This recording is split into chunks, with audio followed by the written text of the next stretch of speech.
Assalamualaikum warahmatullahi wabarakatuh. Saya dari kelompok 6, kelas 06 SAKP 001.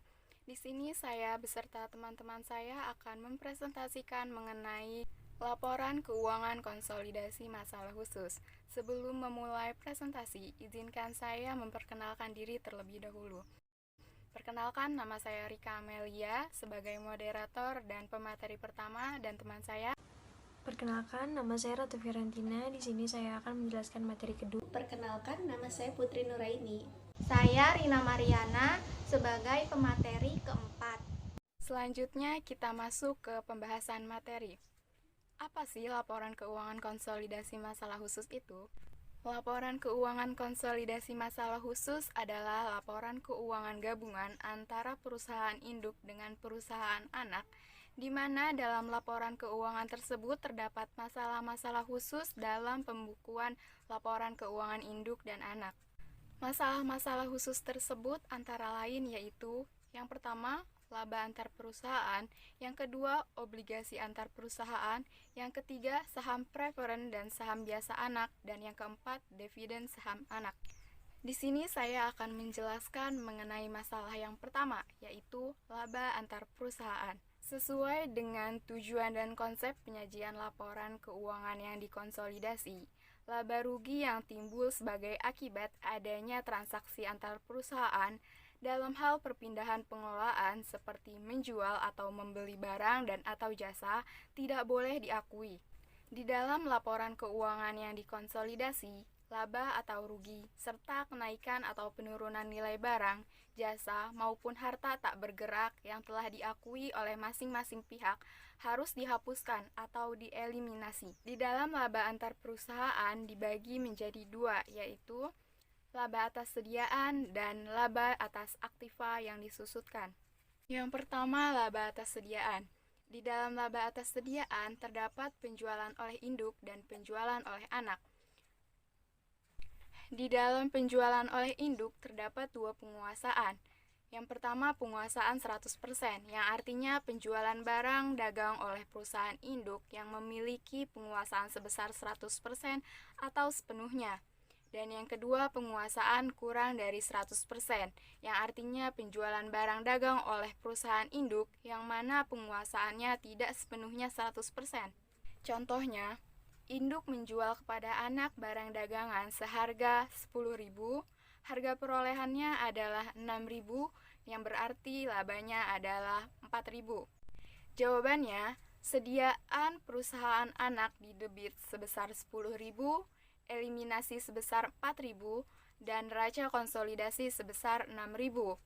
Dan di kredit terdapat LYD induk yang dieliminasi sebesar 4.000. Nah, LYD itu apa sih? LYD adalah jumlah kumulatif dari laba sebelumnya.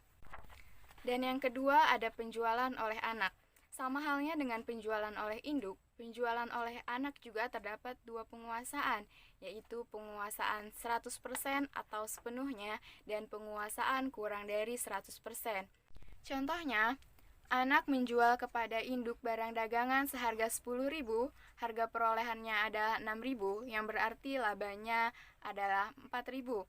Jawabannya, yang pertama, penguasaan 100% menggunakan metode equity, di mana sediaan perusahaan induk didebit sebesar 10.000, eliminasi sebesar 4.000, dan neraca konsolidasi sebesar 6.000. Dan di kredit terdapat LYD induk yang dieliminasi sebesar 4.000. Selanjutnya, penguasaan 100% menggunakan metode cost, di mana sediaan perusahaan induk didebit sebesar 10.000, eliminasi sebesar 4.000, dan neraca konsolidasi sebesar 6.000. Dan di kreditnya terdapat LYD anak yang dieliminasi sebesar 4.000. Selanjutnya, penguasaan kurang dari 100%, di mana penguasaannya adalah 80% menggunakan metode equity. Sediaan perusahaan induk didebit sebesar 10.000, eliminasi sebesar 4.000, dan neraca konsolidasi sebesar 6.000. Dan di kredit terdapat LYD induk 3.200 dan LYD anak sebesar 800. di mana LYD induk sebesar 3.200 diperoleh dari 80% dikali dengan 4.000 dan LYD anak diperoleh dari 20% dikalikan dengan 4.000. Selanjutnya, penguasaan 80% menggunakan metode cost, di mana sediaan perusahaan induk sebesar 10.000 didebit, eliminasi sebesar 4.000 dan neraca konsolidasi sebesar 6.000.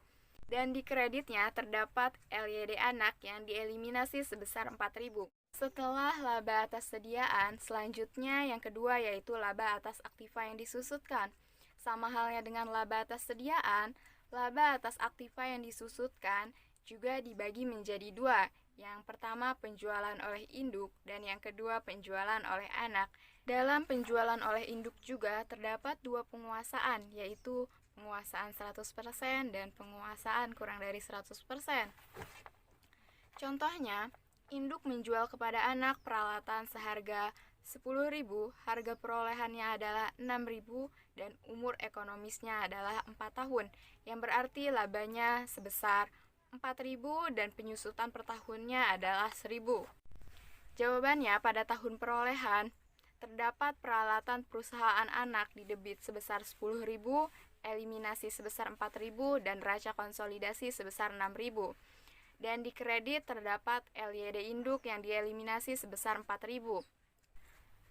Dan pada tahun pertama terdapat peralatan perusahaan anak didebit sebesar 10.000, eliminasi sebesar 4.000 dan neraca konsolidasi sebesar 6.000. Dan di kredit terdapat akumulasi penyusutan yang dieliminasi sebesar 1.000 dan LYD induk yang dieliminasi sebesar 3.000. Selanjutnya penjualan oleh anak yang terdapat dua penguasaan juga, penguasaan 100% dan penguasaan kurang dari 100%.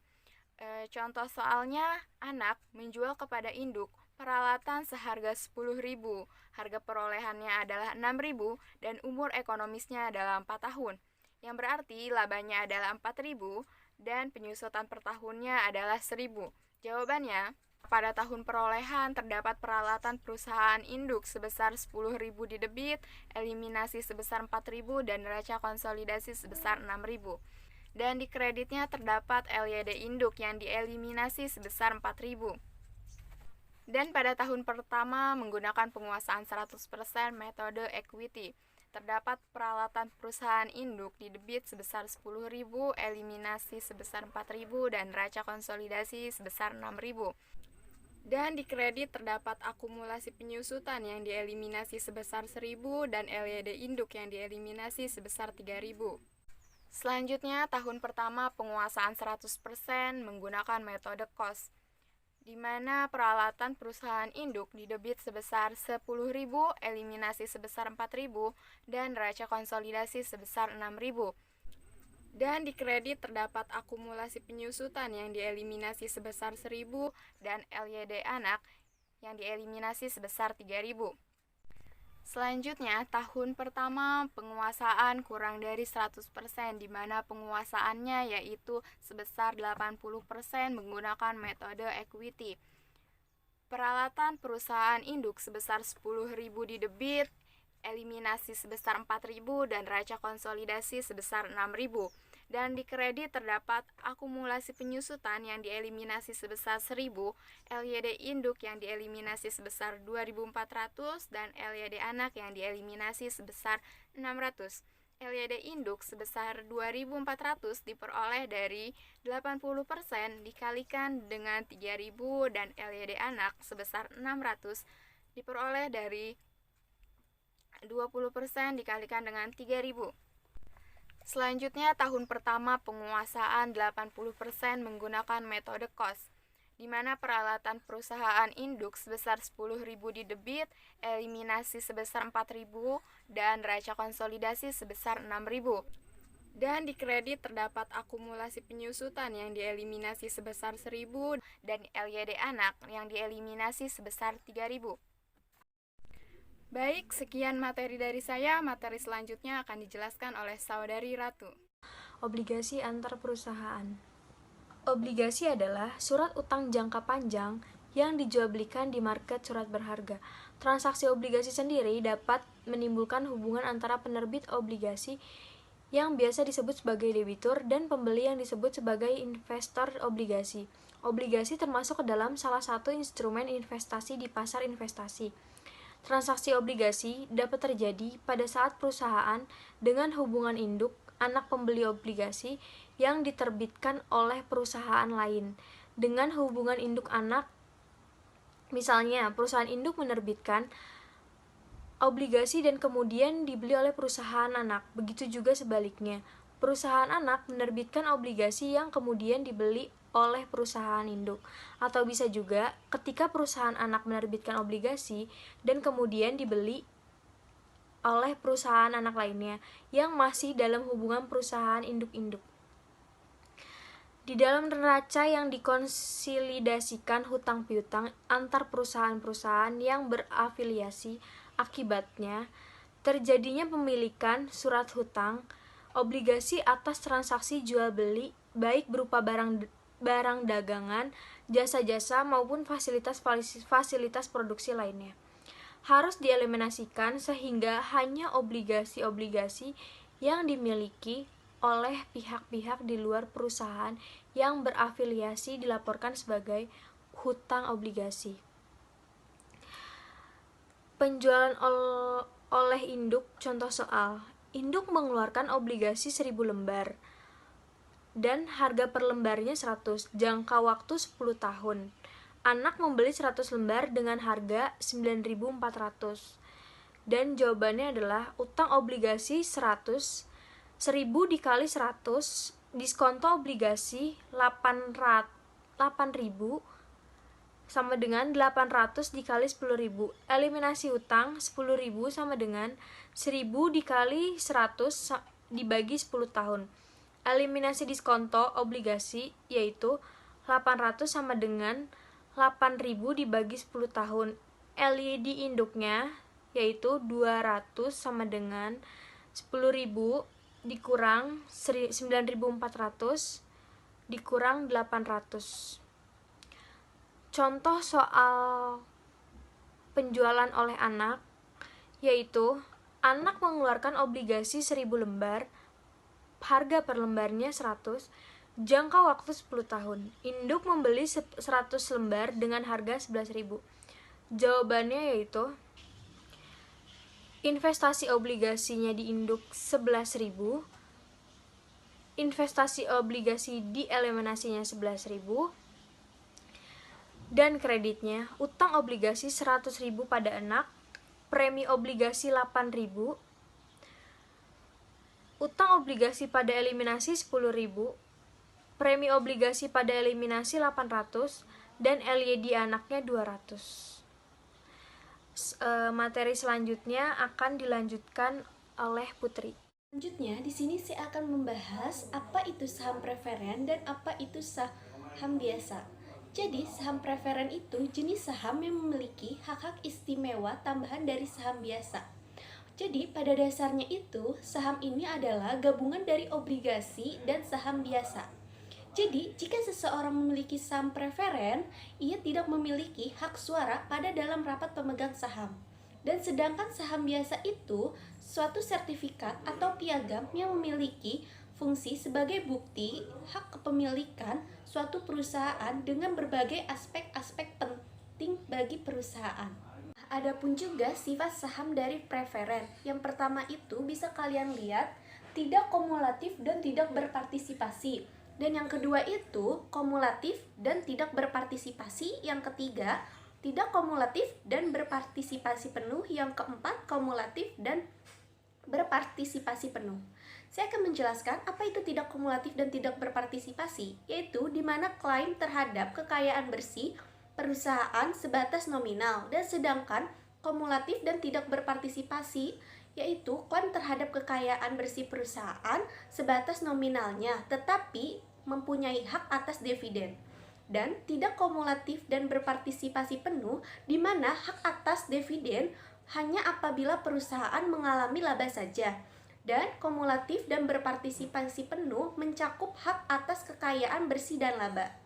Adapun juga contoh kasus dari struktur modal anak bisa kalian lihat di sini soalnya. 6% saham preferen 5.000 lembar per 10 50.000, dan saham biasa 10.000 lembar per 10 100.000, dan agio saham biasa 5.000 dan laba yang ditahannya 45.000. Dari mana sih 50.000 itu? 50.000 itu saham preferen 5.000 dikali 10 yaitu hasilnya 50.000, dan 100.000 itu hasilnya dari 10.000 dikalikan saja 10 yaitu hasilnya 100.000. Jadi jumlahnya yaitu 200.000.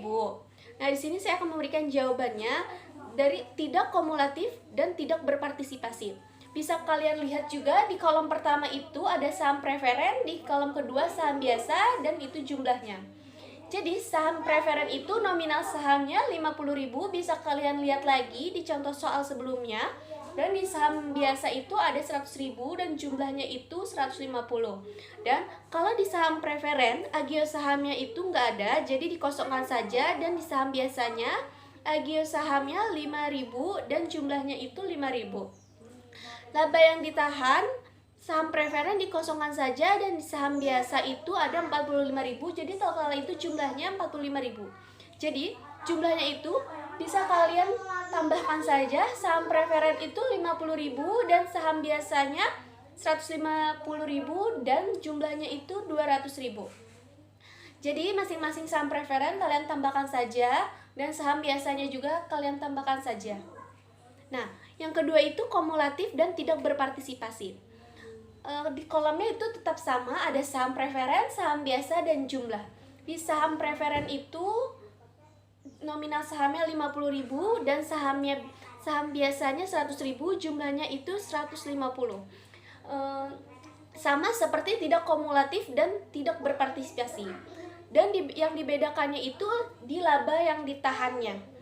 Jadi ada 6% dikali 50.000, itu bisa kita lihat di 6%-nya itu dari saham preferen. Jadi saham preferennya itu 3.000 dan saham biasanya jumlahnya itu 42.000. Jumlahnya itu jadi 45.000. Nah, jumlah dari saham preferen semua yaitu 53.000, yaitu 50.000 ditambah 3.000 hasilnya 53.000, dan saham biasanya bisa kalian jumlahkan saja, itu hasilnya 147, dan jumlah yang di sini 200.000. Tidak kumulatif dan berpartisipasi penuh. Bisa kalian lihat di sini kolomnya itu masih sama, saham preferen, saham biasa, dan jumlah. Di sini yang membedakannya itu di bagian laba yang ditahan. Jadi di sini kita kalikan dulu 5 dibagi 15 dikali 45.000. 45.000-nya dari laba yang ditahan bisa kalian lihat di contoh soal sebelumnya. Jadi saham preferen itu jumlahnya 15.000, dari 5 dibagi 15 dikali 45.000. Dan di saham biasanya 30.000. Kenapa 30.000? Karena 10 dibagi 15 dikali 45.000 itu jumlahnya 30.000. Jadi laba yang ditahannya jumlahnya itu 45.000. Dan seperti biasa kita tambahkan saja saham preferen jumlahnya jadi 65.000, 50 dikali 15 ditambah 15, dan saham biasanya bisa ditambahkan jumlahnya 135.000 dan jumlahnya itu 200.000. Nah, di sini juga yang keempat, kumulatif berpartisipasi penuh. Kolomnya masih sama, yang membedakan sama di laba yang ditahan. Jadi di sini tuh ada 6% dikali 50.000. Itu dari contoh soal, bisa kalian lihat di sebelumnya contoh soal itu ada 6% saham preferen. Jadi saham preferennya itu 3.000. Dan sisanya 5 dibagi 15 dikali 42.000. 42.000-nya itu dari laba yang ditahan kan 45.000, jadi dikurangkan saja sama yang saham preferen tadi 3.000, jadi hasilnya itu 42.000. Jadi di saham preferen 5 dibagi 15 dikali 42.000 itu totalnya 14.000, dan di saham biasa 28.000. 28.000 itu dari 10 dibagi 15 dikali 42.000 hasilnya 28.000. Nah, seperti biasa kita tambahkan 50 ditambah 3.000 ditambah 14.000 itu saham preferen jumlahnya 67.000, dan di saham biasa itu ada 133.000 jumlahnya, dan jumlah totalnya 200.000. Selanjutnya, dividen saham anak.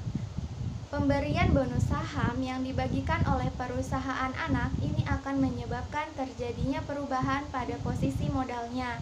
Namun, apabila dilihat dari perusahaan induk dan pemegang saham lainnya, pembagian bonus saham ini tidak berpengaruh pada proporsi kepemilikannya, kecuali apabila ada tambahan jumlah lembar saham yang dimilikinya. Dan menimbulkan masalah apabila setelah pembagian bonus saham disusun neraca konsolidasi. Masalah tersebut berhubungan dengan proses eliminasi terhadap hak-hak kepemilikan pada perusahaan anak di dalam penyusunan daftar lajur. Contoh soal. Induk membeli 400 lembar saham anak dengan kurs 175%. Posisi modal anak sebagai berikut. Modal saham 500 lembar dengan harga Rp100 sebesar Rp50.000, laba yang ditahan sebesar Rp27.500. Pada tahun tersebut, anak memperoleh laba sebesar Rp12.500 dan membagikan bonus 50% dari modal yang telah beredar. Jawab, pada metode harga perolehan daftar lajur sesaat setelah pembelian saham. Pada sisi debit, investasi saham-saham anak sebesar Rp70.000. Perhitungan ini didapat dari 400 lembar dikali Rp100 dikali kurs 175%. Eliminasi 80% modal saham sebesar Rp40.000. Eliminasi 80% LYD sebesar Rp22.000. LYD adalah jumlah kumulatif dari saldo laba sebelumnya. Dan selisih lebih harga perolehan di atas nilai buku saham sebesar Rp8.000. Selanjutnya pada sisi kredit. Modal saham anak eliminasi 80% sebesar Rp50.000, hak pemegang saham sebesar Rp40.000, minoritas 20% pada neraca konsolidasi sebesar Rp10.000, LYD anak eliminasi 80% sebesar Rp27.500, hak pemegang saham sebesar Rp22.000 dan hak minoritas 20% pada neraca konsolidasi sebesar Rp5.500. Atas dasar ketentuan di atas, maka bentuk daftar lajur penyusunan neraca konsolidasi menurut harga perolehan akan nampak sebagai berikut. Pada sisi debit, investasi saham-saham anak sebesar Rp70.000, eliminasi 80% modal saham sebesar Rp60.000, eliminasi 80% LYD sebesar Rp2.000, dan selisih lebih harga perolehan di atas nilai buku saham pada neraca konsolidasi sebesar Rp8.000. Pada sisi kredit, modal saham anak eliminasi 80% sebesar Rp75.000, eliminasi 80% anak sebesar Rp60.000, hak pemegang saham minoritas 20% pada neraca konsolidasi sebesar Rp15.000, LYD anak eliminasi 80% sebesar Rp15.000, eliminasi 80% sebesar Rp2.000, hak minoritas 20% pada neraca konsolidasi sebesar Rp3.000, dan kenaikan saldo LYD induk pada neraca konsolidasi sebesar Rp10.000. Perhitungan ini didapat dari 80% dikali Rp12.500.